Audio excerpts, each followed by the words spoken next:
Hey y'all, welcome back. So I just got done with today's workout. We've got 4 intensity and technique, 10 bar muscle ups, 20 pull-ups, strict pull-ups, no kipping today, 30 ring rows, 40 toes to bar, 50 push-ups, 60 sit-ups. So we're gonna have an 18-minute time cap today, and I think a lot of people are gonna be bumping up against this time cap.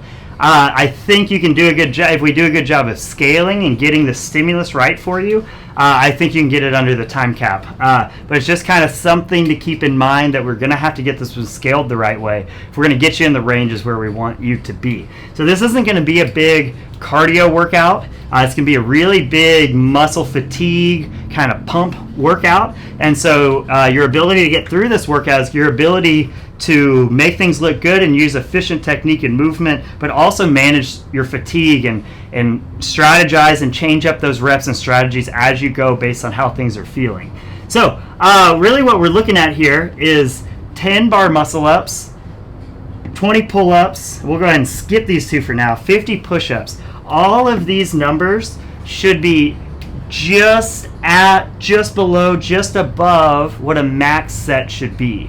So another way to kind of look at this workout is you could be like, what about is a max set of bar muscle ups for me? And then pick a number just barely above that. What is a max set of strict pull-ups for me? And pick a number just barely above that. What is a max set of regular strict push-ups without kipping or doing anything goofy?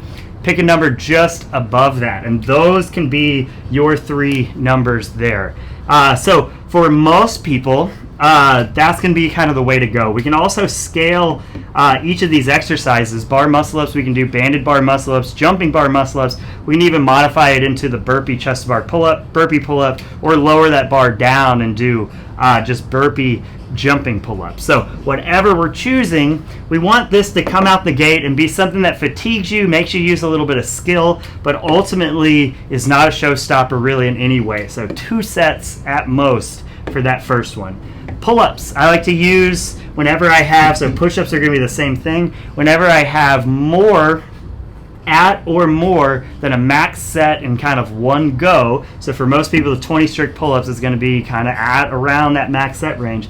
I like to use what I call the 1/10 rule. And so take 1/10 of your max set. We'll just say your max set is 20 to make it easy. 1/10 would be 2. So that would mean your biggest set should be 2 strict pull-ups at any given time. Of course, you can always, if you get halfway or more through this, and that's a joke, you can always pick up the pace there. But rarely, from my experience, does that happen. So what I chose to do is mainly because we've done a workout similar to this. We had 50 burpees instead of the 50 push-ups. And I remember the ring rows being really, really difficult. So what I chose to do is I just went singles on the pull-ups. I took my time. I didn't make my goal get through the bar muscle-ups and the pull-ups as fast as possible. I knew if I kind of blew my arms up, the ring rows would kind of turn into a disaster. So use that 1/10 rule. Don't do any sets above that. Ring rows, we're going to do these at a 45-degree angle. Be super conservative. I went out with 4, and immediately I was like, that's too many, and I did 3s the whole way, finishing with a 2 to even it off. But ring rows, you just have to stay away from the hard rep. Just like on all of these things, stay away from that hard rep and break sooner. Toes to bar, last time I did this workout, I didn't manage the bar muscle up pull-ups and ring rows as well. So I ended up doing 5s on the toes to bar. This time, since I managed my muscle fatigue on that, my grip was much better this time, and I was able to go 8s on the toes to bar. So really we're looking at something like that, something where we don't need too many sets. So I would say 10 sets at most for the toes to bar. But if you're already thinking, oh, if I'm going to do a lot of toes to bar, I need to go down to 3s, then we need to drop that number from 40 maybe down to 30. So 10 sets at most for the toes to bar is really what we're looking for. Push-ups, same kind of strategy for the pull-ups, 1/10 rule. Just kind of chip away. It's kind of funny by the time you get there, your biceps are so blown up that your pressing muscles are fresh, but you got so much lactic acid and stuff in your arms, it kind of just feels funny. So same thing, chip away, manage muscle fatigue, stay away from that hard rep. Sit-ups, it's just get going. I like to think of every 5 as my goal, so I'm just trying to get to 5. Then I'm trying to get to 10, then I'm trying to get to 15. I try not to get overwhelmed, because when I start thinking of how fatigued I am and I'm on rep 16 and I think of it as 16 as 60, I can start really getting in my head and getting frustrated. But when I think of it as rep 16, I'm just trying to get to 20 and I'll figure out from there, gets much more manageable. Then when I'm at 20, I'm just trying to get to 25 and just keep getting that next 5. If you hit kind of a failure rep on your sit-ups, we'll just kind of call it quits there. Good job. So really, it's just manage that muscle fatigue. We can do banded push-ups. We can do knee push-ups. We've got variations and stuff I'll put up on the WOD blog and in the description for the ring rows, banded pull-ups, jumping pull-ups, whatever we need to do. But let's go ahead and try and get the scaling right, and let's pick appropriate reps in this one to keep us moving so we get that right amount of work. Enjoy this one. Talk to y'all soon.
Are you listening?